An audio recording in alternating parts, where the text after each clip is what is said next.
mo maintindihan kung ba't ikaw ang napapagtripan ng halik ng kamalasan.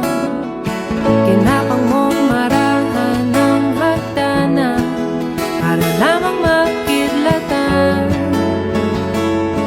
sa kahitaas-taasan. Ngunit kaibigan, huwag kang magpapasinda. Kaibigan, easy lang sa iyan.